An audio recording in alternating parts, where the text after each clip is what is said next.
Karenanya sejatinya semua manusia itu rohnya beriman. Itu naluri dasar manusia. Sebagaimana ada naluri bertahan hidup. Kita kalau lapar, kita akan berusaha bertahan hidup. Yang asalnya nggak suka klepon, depan saya ada klepon. Itu kalau udah lapar banget, asalnya nggak suka juga jadi suka. Makanya kalau bicara doyan nggak doyan, itu sebenarnya adanya di pikiran. Saya nggak doyan bakso, adanya di pikiran. Laperin 2 hari, bakso mana yang nggak dia makan? Naluri bertahan hidup. Semua manusia punya.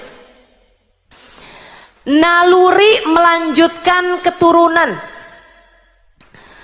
Makanya ada perempuan yang suka nungguin tetangganya lewat pas hari Jumat jam 11. Mau sholat Jumat nih biasanya. Itu berasal dari insting melanjutkan keturunan. Pengen nikah, pengen punya anak. Manusia normal punya itu. Punya itu. Yang paling tingginya adalah naluri iman. Itu sesuatu yang ada dalam setiap jiwa rohmu. Hanya saja kebanyakan di antara kita terhadap panggilan roh untuk kembali kepada keimanan, banyak di antara kita yang mengesampingkan panggilan tersebut, sibuk sama urusan belanja di Shopee. Pada dasarnya ruhmu selalu memanggil-manggilmu untuk kembali. Kembali kepada apa? Sebenarnya bukan kembali kepada apa, Bu, tapi kembali kepada siapa? Kembali kepada Bala wa Rabbina. Betul ya Allah, Engkau adalah Tuhan kami. Ruh kita memanggil untuk kembali kepada La ilaha illallah Muhammad Rasulullah. Ruhmu memanggil-manggil terus. Makanya ada yang bilang, Ustazah, kok saya belakangan gelisah ya? Kok saya nih beberapa tahun terakhir ini hati saya kayak hampa ya? Imamul Haddad menyebutnya sebagai ba'is. Meskipun banyak orang zaman sekarang menyebutnya sebagai anxiety, kena mental. Saya sepertinya perlu healing. Bukan, kamu bukan perlu healing. Kamu nggak perlu jalan ke sana kemari. Yang minta dipuaskan bukan badanmu. Yang minta disembuhkan bukan mata telingamu. Yang minta dibawa pergi bukan kakimu. Yang minta dibawa sebenarnya adalah rohmu. Dia memintamu untuk membawa rohmu kembali kepada Allah, kembali kepada Bala wa Rabbina. Betul ya Allah, Engkau adalah Tuhan kami. Ruhmu rindu kepada Allah, ruhmu rindu kepada iman, ruhmu rindu kepada rasa saat ia menunduk dalam kepada Allah subhanahu wa ta'ala. Maka kalau ditanya, siapa orang yang hidupnya paling bahagia? Siapa? Jawabannya adalah hati yang selalu mengingat Allah Tuhannya.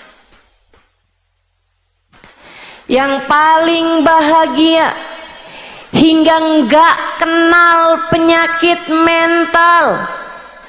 Yang hidupnya paling bahagia hingga enggak terkena yang orang sebut sekarang di zaman sekarang, fenomena zaman akhir yang biasa disebut dengan nama mental illness. Ini yang selamat dari hal-hal yang semacam ini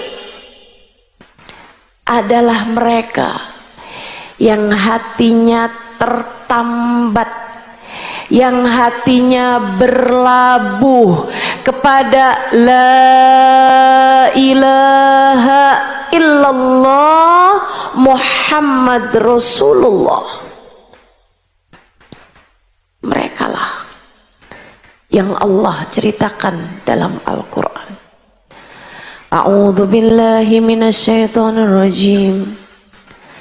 Alladzina amanu wa tatma'innu qulubuhum bidzikrillah. Ala bidzikrillahi tatma'innul qulub. Alladzina amanu, orang-orang yang beriman, wa tatma'innu qulubuhum, keadaan mereka, waw haliyah. Yang belajar bahasa Arab ngertilah yang saya maksudkan. Alladzina amanu, orang-orang yang beriman, wa tatma'innu qulubuhum, keadaan mereka, hati mereka selalu tenang, selalu damai, bidzikrillah, karena mereka selalu mengingat Allah. Ala bidzikrillahi tatmainnul qulub. Ketahuilah, hanya dengan mengingat Allah, takdimul ma'mul, mendahulukan ma'mul daripada fi'il fa'il. Ala bidzikrillah tatmainnul qulub, li fadilatil hasr, li faidatil hasr, mendahulukan keterangan daripada fi'il dan fa'il untuk memberikan faidah hasr, meringkas, punya arti hanya, enggak ada cara lain. Ala, ketahuilah, bidzikrillah, hanya dengan mengingat Allah, enggak ada cara lain, enggak ada cara lain. Yang menciptakan kita menyampaikan, enggak ada cara lain, enggak ada cara lain. Buat damainya hati, enggak ada cara lain. Buat tenangnya jiwa, enggak ada cara lain. Buat healing, enggak ada cara lain kecuali bidzikrillah, mengingat Allah, menghadirkan Allah dalam hatimu. Itulah satu-satunya cara ketenangan hati, kebahagiaan jiwa.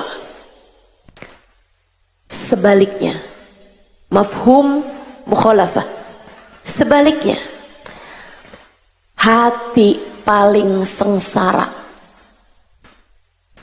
jiwa paling menderita, rasa paling hampa, ketika seorang manusia lupa dan lalai kepada Allah Tuhannya. Kamu merasa hidup kamu gelisah, kamu merasa hati kamu gak damai, kamu merasa panik terus-terusan, kamu pikir kamu kurang uang. Bukan, kamu bukan kurang uang, kamu kurang iman. Kamu pikir kamu perlu cinta manusia, kamu gelisah karena kamu merasa suamimu sudah tidak lagi mencintainya. Kamu pikir kegelisahan hatimu adalah karena ada cinta seseorang yang mulai masuk ke dalam hati suamimu. Bukan, Bu, saya bilang bukan. Dek, bukan. Kamu pikir kamu gelisah kesana kemari karena kamu berharap, nih kalau ada laki-laki yang mencintai saya pasti akan menjadi tenang, damai, hidup sudah akan berada di surga. Enggak. Saya kasih tahu, enggak. Hatimu gelisah mencari muara. Hatimu gelisah karena ingin kembali kepada sumbernya. Ruhmu kamu rasa berantakan. Hatimu kamu rasa berantakan. Kamu gak ngerti ini rasa apa sih? Kok saya bawaannya kepengen ngomong mulu? Kok saya bawaannya kepengen makan mulu? Kok saya bawaannya kepengen bergaul mulu? Saya kok gak bisa diam? Kenapa saya kelimpungan? Kenapa saya gelisah? Saya kasih tahu, masalahnya hatimu sedang rindu kepada Allah penciptamu. Hatimu berteriak-teriak, kembalikan aku, kembalikan aku. Tapi suara bisingnya hatimu kamu tekan terus-terusan hingga melahirkan rasa yang tidak menentu, hingga membuat kamu nggak tahu. Makanya kenapa Ustazah, kenapa saya berasa tenang di majelis ilmu? Kenapa saya berasa tenang ketika saya duduk di majelis-majelis ilmu? Karena ruhmu sedang dipandu, hatimu sedang dibimbing menuju yang selama ini dia rindu. Hatimu rindu Allah, jiwamu rindu bala warabbina.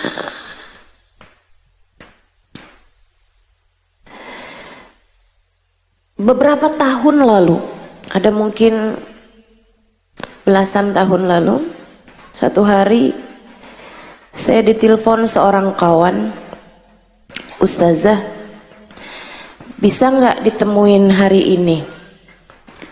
Kesian Ustazah, ada kawan saya sedang dalam keadaan darurat. Saya pikir darurat apa? Dia bilang, kawan saya Ustazah mau masuk Islam lagi.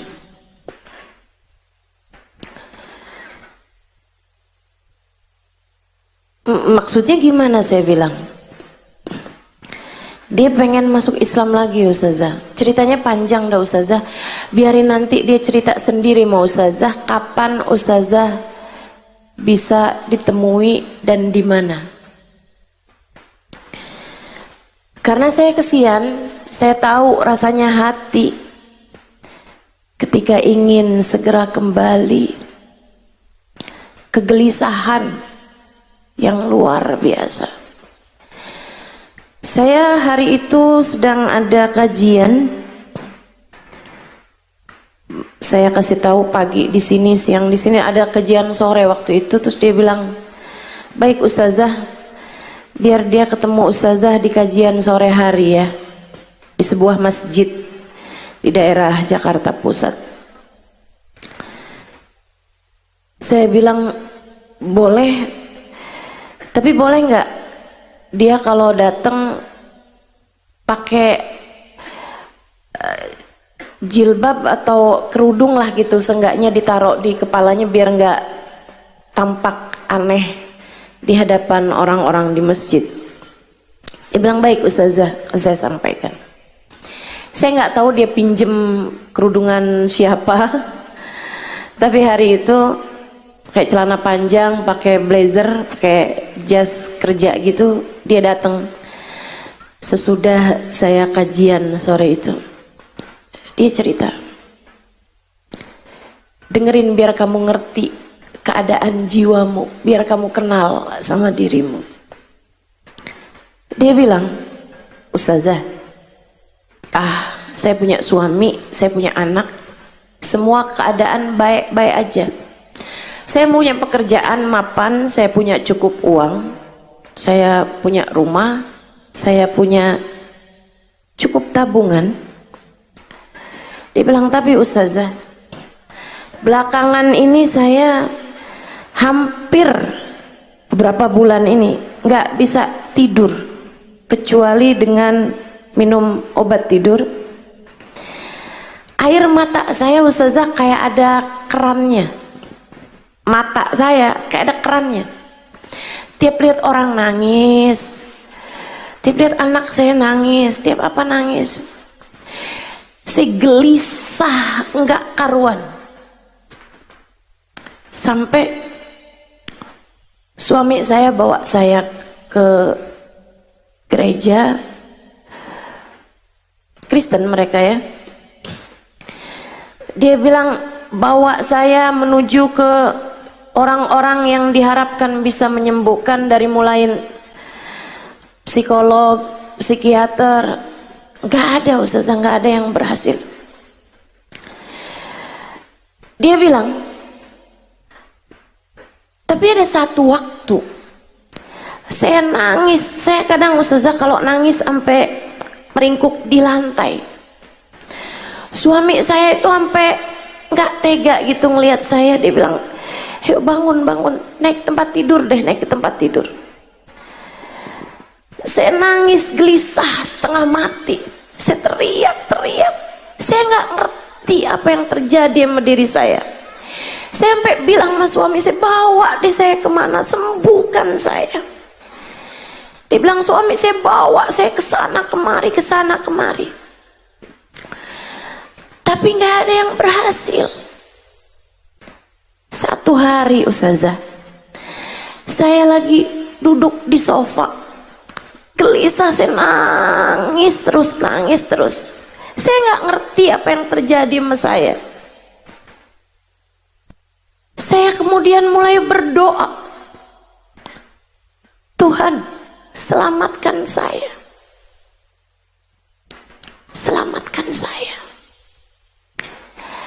kasihani saya. Dia bilang kemudian saya teringat dengan satu bacaan dan saya mulai membacanya. Bacaannya begini, Bismillahirrahmanirrahim. Qul huwallahu ahad, Allahus samad, lam yalid walam yulad, walam yakullahu kufuwan ahad. Saya ulangi bacaan itu terus dan saya nggak ngerti kenapa. Tiba-tiba hati saya damai, pikiran saya tenang, Dan itulah kali pertama saya jatuh tertidur tanpa meminum obat sesudah berbulan-bulan lamanya. Saya tanya sama dia, kok kamu hafal surat Al-Ikhlas? Dia bilang, orang tua saya menikah beda agama Ustazah. Ibu saya Islam, bapak saya Kristen. Dia bilang di masa kecil mereka menikah dengan agama Kristen, jadi kebawa nih ya yang Islamnya. Dia bilang tapi di masa kecil orang tua saya pisah, bercerai. Di saat bercerai itu ibu saya kerja, bapak saya kerja, saya dititipkan ke rumah neneknya ibu yang adalah seorang yang Islam. Jadi di masa kecil saya bahkan disekolahkan TPA.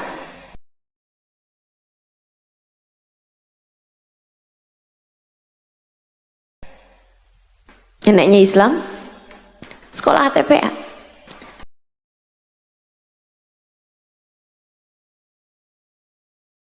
Belajar ngaji. Akhirnya dia pun hafal beberapa surat pendek. Di antaranya Al-Ikhlas ini tadi. Dia bilang selepas itu ketika SMP, dia bilang saya diambil balik oleh bapak saya, yang kemudian saya pun menjadi balik Kristen.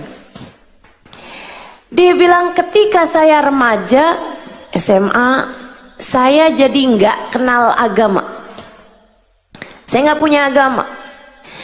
Dia bilang habis itu saya masuk kuliah, saya pacaran sama seorang laki-laki yang sekarang menjadi suami saya dan dia beragama Kristen. Saya pun menikah sama dia. Dia baik Ustazah. Saya pun punya anak.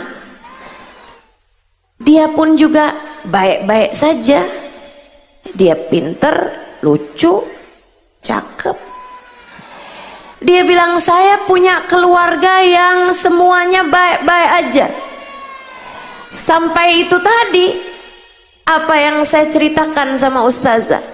Beberapa bulan terakhir ini udah hampir setahunan, saya mulai nggak ngerti sama keadaan diri saya.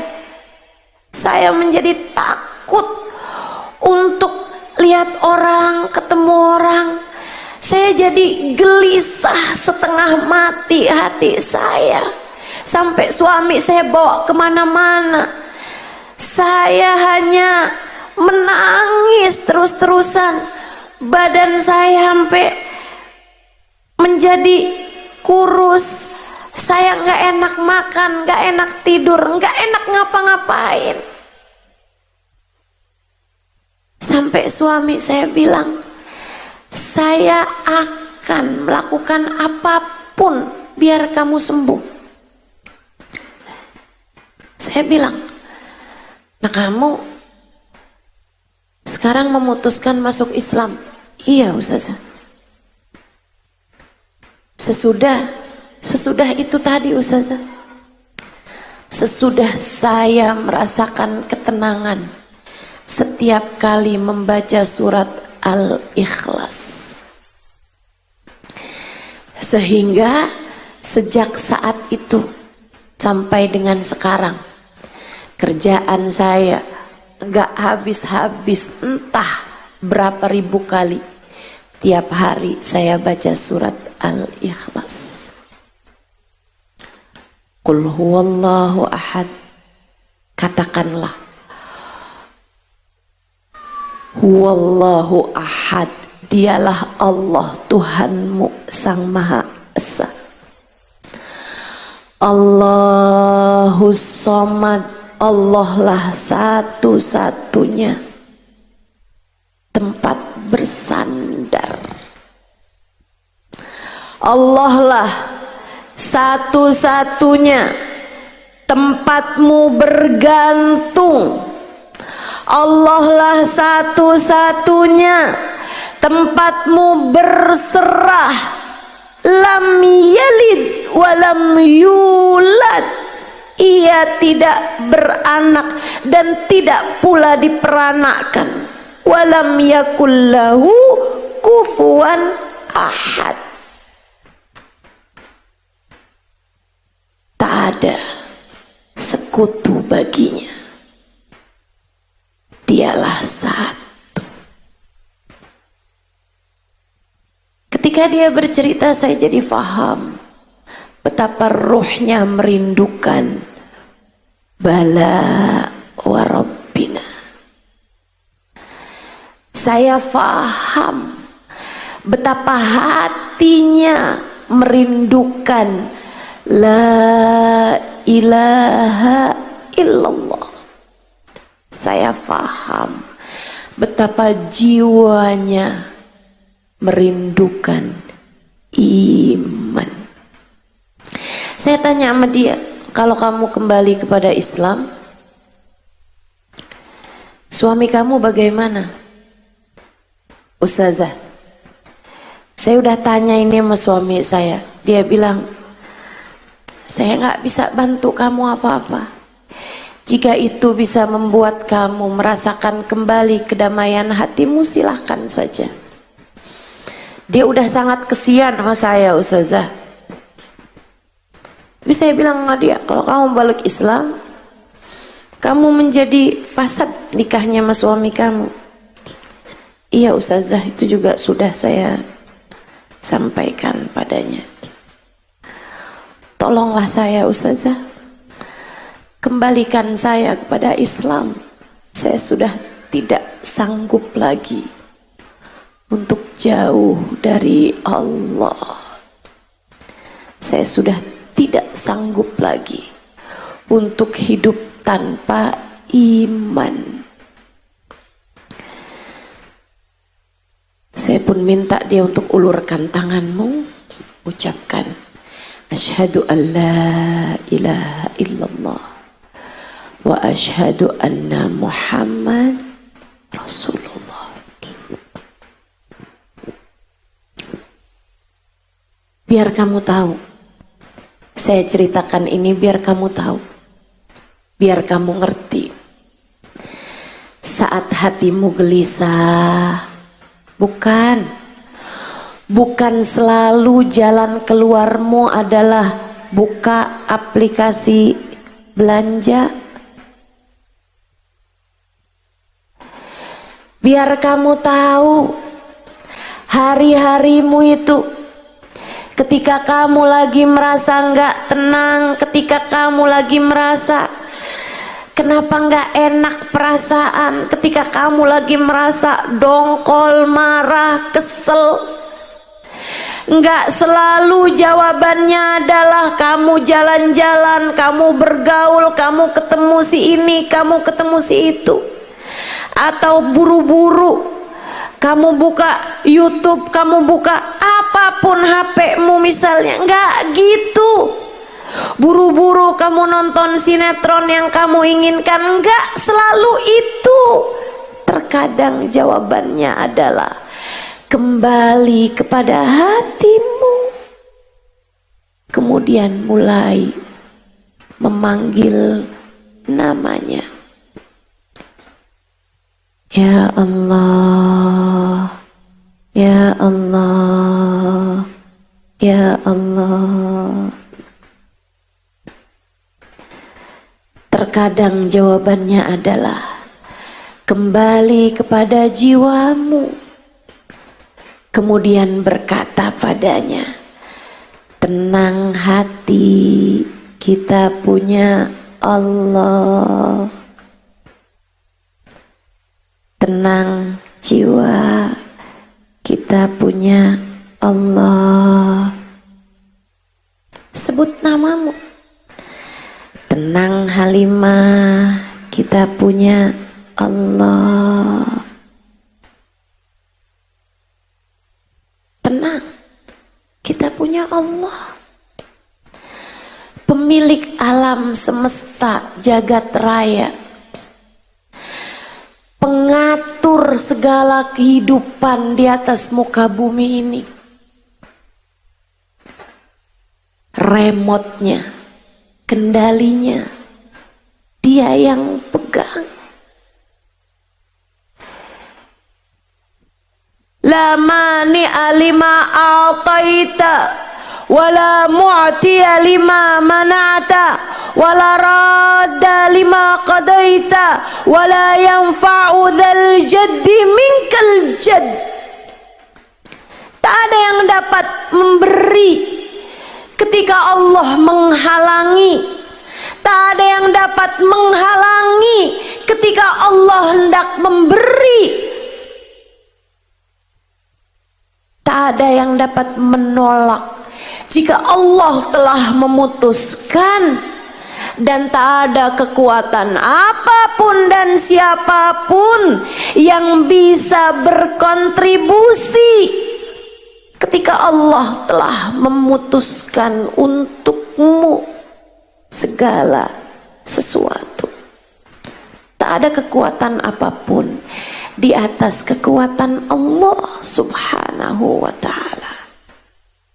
Fahami itu dan marilah menuju kepada kedamaian dan ketenangan kehidupan dunia sebelum kelak kamu akan menuju kebahagiaan dan ketenangan akhirat.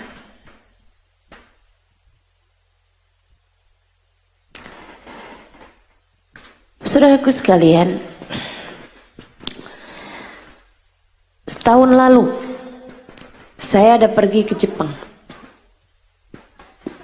menghadiri undangan dari kawan-kawan kita yang ada di sana.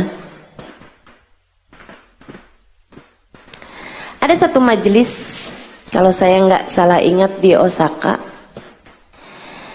Ada seseorang memberitahu sebelumnya, bertanya, "Ustazah, jika majelismu dihadiri orang yang belum Islam, karena dia tertarik Islam, bolehkah?" Saya bilang, tentu saja. Silahkan hadir. Saya hanya minta dia untuk pakai penutup kepala agar tidak terlihat asing di antara umat Islam yang memang hadir pada saat tersebut. Ternyata di majelis itu dia kepengen ketemu saya. Maka bisa saya majelis, si orang Jepang, perempuan Jepang ini, saya bilang silahkan ketemu saya di satu ruangan. Namanya kayak, kalau saya nggak salah ingat, Saori atau apa gitu.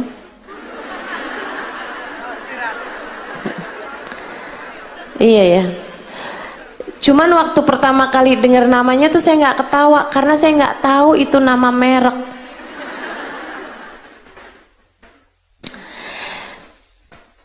Dia tanya-tanya sama saya tentang beberapa hal dalam urusan agama. Saya jawab. Kemudian saya tanya sama dia, putih, sipit, Jepang. Saya tanya sama dia, jadi kamu tertarik sama Islam? Dia bilang, kamu percaya sama Allah? Kamu percaya bahwa Allah mengutuskan seorang manusia penyampai agama ini bernama Nabi Muhammad? Iya. Saya bilang, kalau gitu kamu sebenarnya udah Islam. Kamu sebenarnya udah Islam.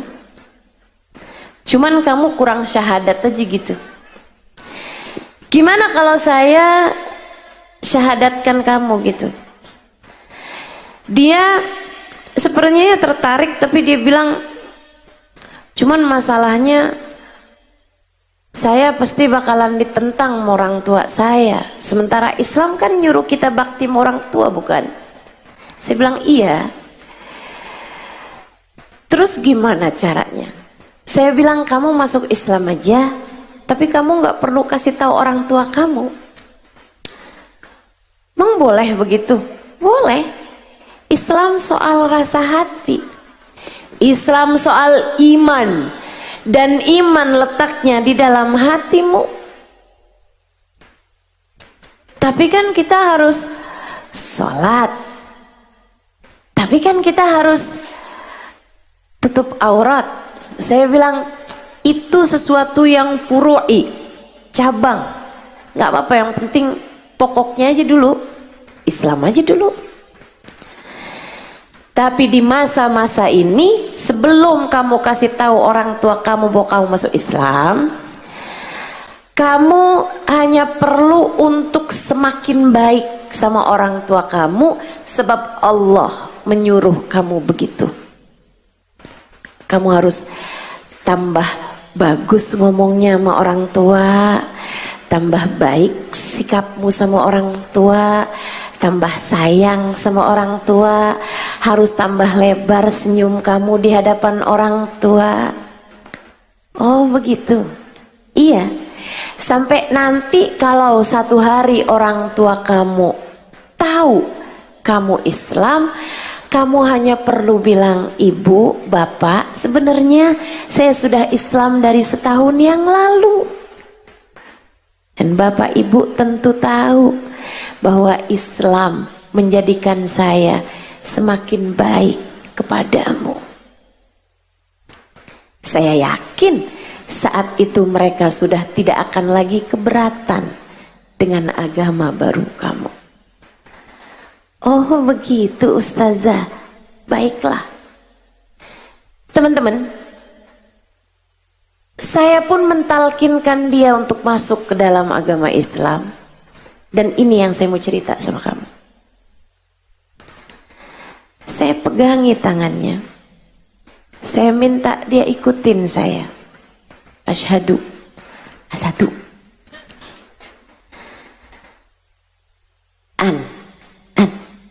la ilaha illallah wa asyhadu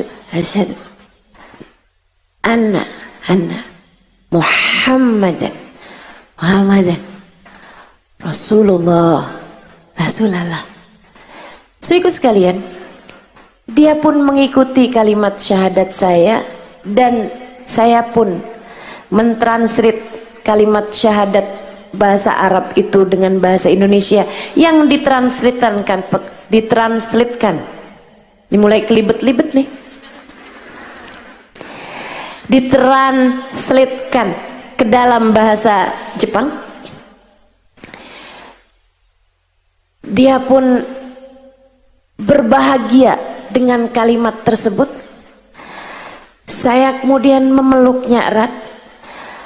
Dia mengalir air mata kebahagiaan. Dan teman-teman saya sekalian, pemandangan yang gak akan pernah saya lupa seumur hidup saya. Wanita ini dari mulai awal dia cerita, dia bertanya, saya jawab, penuh kelembutan.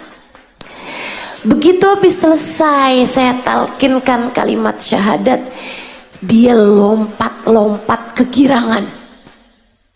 Dia lompat-lompat. Dia bilang, seneng banget. Senengnya dia itu sampai membuat kami yang ada di dekat dia itu sampai nangis nggak henti.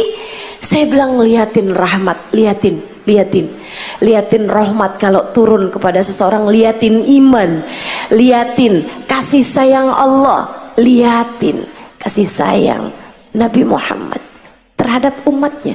Kalau datang di hati seseorang, guyurannya membuat dia bahagia tak terkira.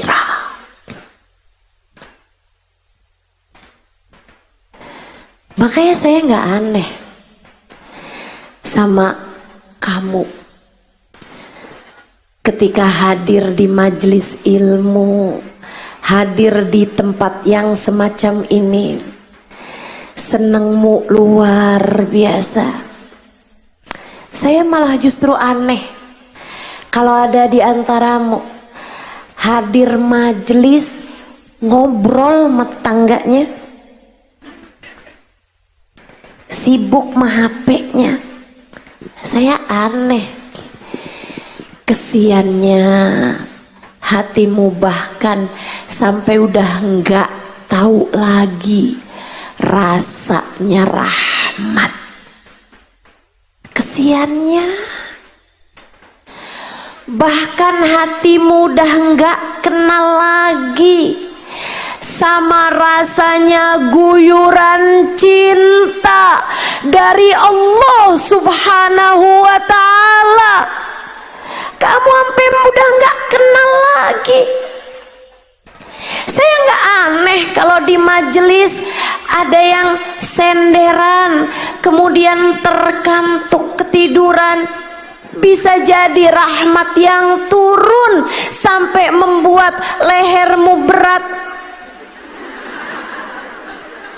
Bisa jadi Allah menyebutnya amanatan nu'asan, amanatan nu'asan yaghsha ta'ifatum minkum. Kata Allah Subhanahu wa ta'ala, terkadang Allah menyebut kantuk sebagai sebuah kedamaian. Orang kalau nggak damai hatinya nggak bisa tidur. Saya nggak heran sama yang di majelis ngantuk. Saya heran sama yang di majelis sibuk dengan hal yang lain, padahal Allah atau Rasulnya sedang diceritakan kepadanya. Hatimu ternyata terlalu menderita. Jalanmu ternyata sudah ngeberangsak. Bisa jadi jalan hatimu sudah tersesat agak jauh sehingga kesulitan untuk kembali pulang. Tapi nggak apa-apa, kamu hadir di sini karena rindu kepada jalan pulang. Iman menenangkan, iman membahagiakan, iman selalu dapat menjadi senjata terkuat bagimu menghadapi berbagai macam ujian dan tantangan hingga akhir zaman. Tapi saya kasih tahu, imanmu la ilaha illallah enggak sempurna tanpa Muhammadur Rasulullah. Ia adalah dua kalimat syahadat tak bisa terpisahkan. Kamu bahkan tak bisa sampai kepada Allah kecuali lewat jalannya Rasulullah. Kamu nggak akan bisa merasakan manisnya la ilaha illallah tanpa melewati Muhammadur Rasulullah. Seperti ucapan guru saya Hubaba Bahiyah, seperti ucapan guru saya Hubaba Bahiyah ketika saya membahas tentang sholat khusyuk. Saya diundang oleh beliau untuk memberikan kajian kurang lebih 2 minggu di madras yang beliau bangun, di majelis taklim yang beliau bangun khusus perempuan untuk negeri beliau Salalah di kota di negara Oman tahun 2003. Saya diundang. Iya betul, tahun 2003. Mungkin kamu ada yang belum lahir bahkan. Saya sudah mengajar tahun itu teman-teman. Jadi saya ini sudah sangat tua sebenarnya, ya, walaupun penampakannya kayaknya gak cukup muda. Saya udah cukup tua. Tahun 2003 saya udah diundang oleh Hubabah Bahiyah untuk memberikan pelajaran di kota Salalah, Oman, mengajar di madras yang beliau bangun di kota Salalah. Satu hari di hadapan perempuan-perempuan Salalah ini, saya memberikan kajian tentang sholat khusyuk. Di samping saya Hubabah Bahiyah, menyenangkan mengajar. Di sampingnya ada guru saya, Hubabah Bahiyah, seorang perempuan solehah, bahkan beliau adalah gurunya guru saya, Hubabah Nur. Hubabah Nur selalu menyampaikan Hubabah Bahiyah adalah salah satu perempuan paling berpengaruh dalam kehidupan beliau, salah satu guru paling berpengaruh bagi beliau. Samping saya Hubabah Bahiyah, dulu Habib Abdul Qadir bin Ahmad Asghaf Jeddah, salah satu ulama terkemuka pada zamannya, yang bahkan diyakini sebagai salah satu wali min auliyaillah pada masa tersebut, meninggal dunia mungkin sekitar 19-18 tahun yang silam. Habib Abdul Qadir bin Ahmad Asghaf mengatakan tentang sosok Hubabah Bahiyah, ma fi fid dunya mithl Bahiyah. Di zaman sekarang ini nggak ada perempuan setara Hubabah Bahiyah. Beliau di samping saya kala itu. Hari-hari yang membuat saya berasa sudah di surga sebelum. Semoga Allah masukkan saya ke dalam surga. Hari-hari saya bersama Hubabah Bahiyah adalah saya merasakan nikmat iman, nikmat rahmat, nikmat syafaat, nikmat cinta yang tidak bisa saya ungkapkan dengan kata-kata. Saya mengajar, di samping saya Hubabah Bahiyah, yang kala itu karena belum kena masalah sama tulang belakang dan lain-lain, tentu saja saya mengajar di bawah, duduk di bawah. Nah, ini maafkan saya nih, tahun-tahun belakangan ini saya harus pakai kursi, bantalnya juga jadi banyak, pesen dokter. Mudah-mudahan Allah sehatkan lahir batin, amin. Saudaraku sekalian, saya mengajar tentang sholat khusyuk. Saya ceritakan khusyuknya sholatnya Habib Abu Bakar As-Sakran, Syekh Abu Bakar As-Sakran, yang sholat sambil dioperasi karena ada penyakit di punggung beliau yang membuat harus operasi. Tapi ketika beliau diberikan segelas minuman keras, khamr, beliau menolaknya. Syekh, nggak kuat operasi Syekh kalau engkau sadar. Buat bikin kau nggak sadar, kau harus minum segelas khamr ini, minuman keras ini. Syekh Abu Bakar As-Sakran, beliau mengatakan, saya kepengen saya sembuh biar saya bisa taat sama Allah. Saya nggak mau nyari sembuh dengan jalan bikin dosa sama Allah, minum minuman keras. Ini fungsinya apa? Fungsinya biar bikin kau nggak sadar. Saya, oh gampang, saya kalau lagi sholat saya nggak sadar apa-apa. Maka mulailah beliau dioperasi dalam keadaan beliau sholat sunnah. Pagi-pagi duha, beliau hadap kiblat, udah pakai pakaian yang gampang dibuka dari belakang. Beliau kemudian memulai sholatnya. Dokter-dokter pun mulai operasinya. Sampai selesai sholat, beliau malah justru nggak sadar. Beliau bilang sama para dokternya, kalian kenapa nggak nurut, operasiin tadi tuh waktu saya sholat. Kata dokter, udah selesai Syekh operasinya. Udah selesai. Jadi itu teman-teman, kulitnya dirobek,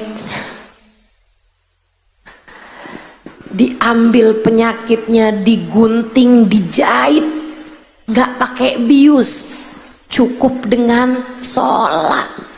Jauh banget mau sholat kita. Kita nyari barang nggak ketemu, pas sholat kita inget, ya Allah. Saya kadang kalau lagi sholat itu kadang-kadang suka malu buat baca iftitah. Ya Allah, ini apa nggak dihitung bohong ini ya sama Allah. Saya bilang, inni wajjahtu wajhi lilladzi fataras samawati wal ard. Ya Allah, saya hadapkan diri saya kepadamu ya Allah, penguasa langit dan bumi. Apa nggak dianggap bohong nih, padahal sholat saya sambil ngadep HP sambil inget kajian, sambil inget acara, sambil mikir ini mikir itu ya Allah, sambil inget nih suami saya belum pulang kemana nih, pikiran saya kemana-mana. Katanya kamu lagi ngadep sama saya Halimah, kenapa kamu lagi ngadep sama suami kamu, sama baju kamu, sama pakaian kamu, sama ilmu kamu, sama majelis kamu? Ya Allah, ampuni ya Allah. Bener-bener nih yang dibilang sama Habib Zain, Habibana Zain bin Smith, salah satu guru saya, Habib Zain bin Smith Madinah.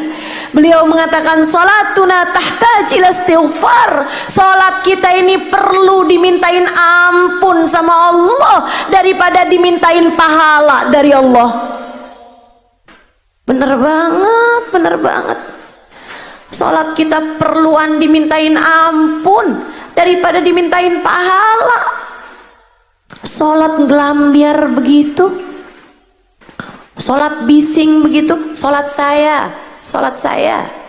Jangan tersinggung, saya lagi cerita tentang salat saya. Walaupun saya yakin salat kamu juga nggak beda. Betul. Saya lagi bahas tentang sholat khusyuk di hadapan Hubabah Bahiyah, di hadapan muslimah-muslimah di Salalah. Saya ceritakan sholatnya Sayyidina Ali Zainal Abidin, rumahnya kebakaran, beliau nggak berasa. Tiba-tiba mic saya direbut sama Hubabah Bahiyah. Kemudian Hubabah Bahiyah bilang, la muskida ya Halimah muskida. Nggak gitu Halimah, nggak gitu. Saya bilang, gimana Hubabah? Gimana Hubabah? Hubabah Bahiyah bilang, haula. Mereka itu mereka Halimah, nggak gitu caranya, nggak gitu. Mereka. Yang kamu ceritakan itu adalah mereka, bukan kita. Yang kamu ceritakan adalah tentang mereka, bukan tentang sholat kita. Yang kamu sampaikan kejauhan Halimah, itu adalah tentang mereka, bukan tentang kita. Yang kamu ceritakan tentang sholat adalah sholatnya mereka, nggak akan pernah menjadi sholat kita. Ibarat sholat ada tangganya.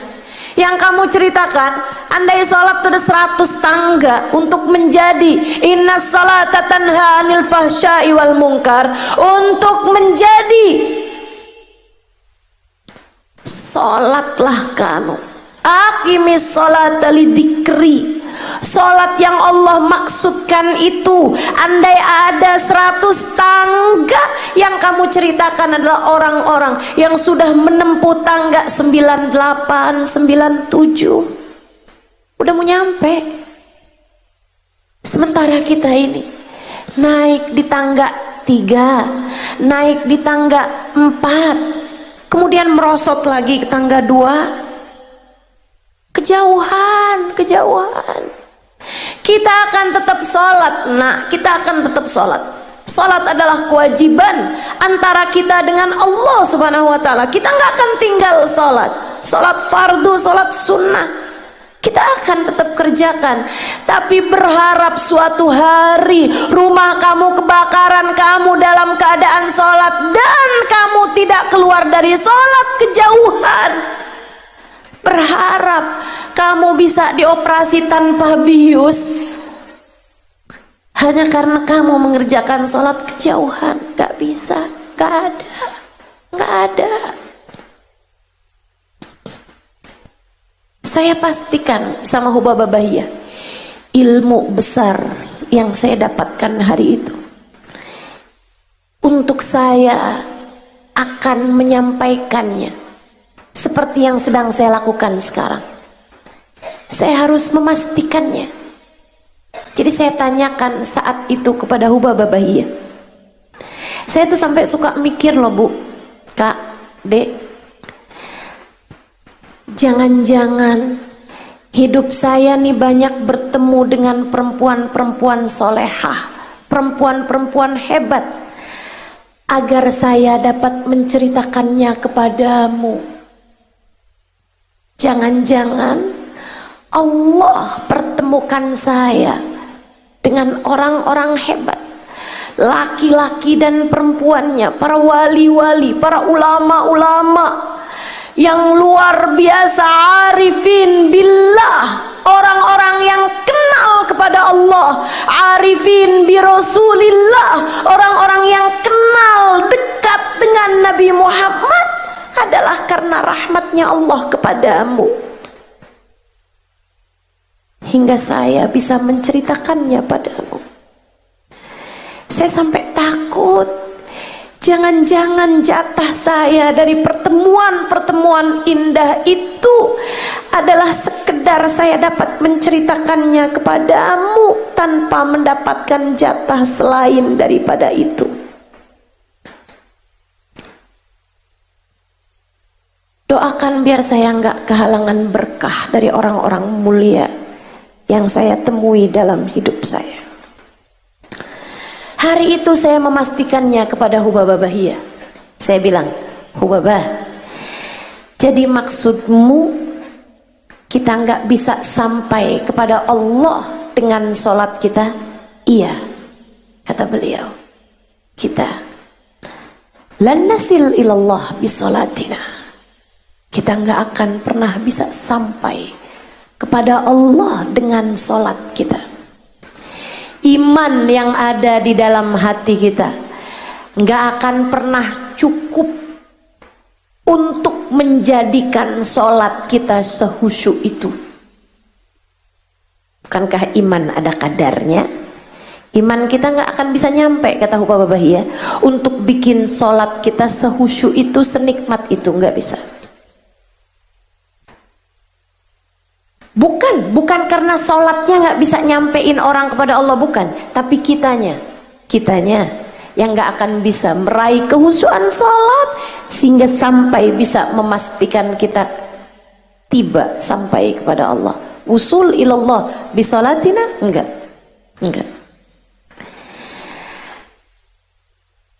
Terus Hubabah, saya tanya lagi, Hubabah, kalau memang kita nggak bisa sampai kepada Allah dengan sholat kita, kita sampainya kepada Allah dengan apa? Apa nih yang bisa jadi tali menyampaikan kita kepada Allah? Apa nih sambungan, link yang bisa bawa kita kepada Allah Subhanahu wa ta'ala? Hubabah Bahiyah tersenyum. Arifah billah, arifah bi Rasulillah, orang dengan tingkat keimanan yang luar biasa ini mendidik saya, mendidikmu umat zaman akhir. Beliau mengatakan, ya Halimah, ma'ana nabi ya khair nabi. Wahai Halimah, alhamdulillah nak, kita punya Nabi Muhammad, seindah-indah Nabi, andalan kita, aqrabun nas ilallah, manusia paling terdekat dengan Allah, orang dalam kita di sisi Allah. Manusia paling tercinta di sisi Allah. Dia adalah seseorang di tingkat tertinggi kedekatan dengan Allah. Manusia dengan tingkat keimanan paling tinggi di sisinya. Wasilah kita ilallah, perantara kita kepada Allah, jalan kita kepada Allah. Saya ingat ucapan Sayyidina Syekh Abdul Qadir Al-Jailani, tuftu masyarikal ardi wa magharibiha, durtu masyarikal ardi wa magharibiha, fama ajid baban lil wusuli ilallah ghaira babi Sayyidina Muhammad. Saya berputar, saya mengelilingi bumi dari barat hingga timurnya. Saya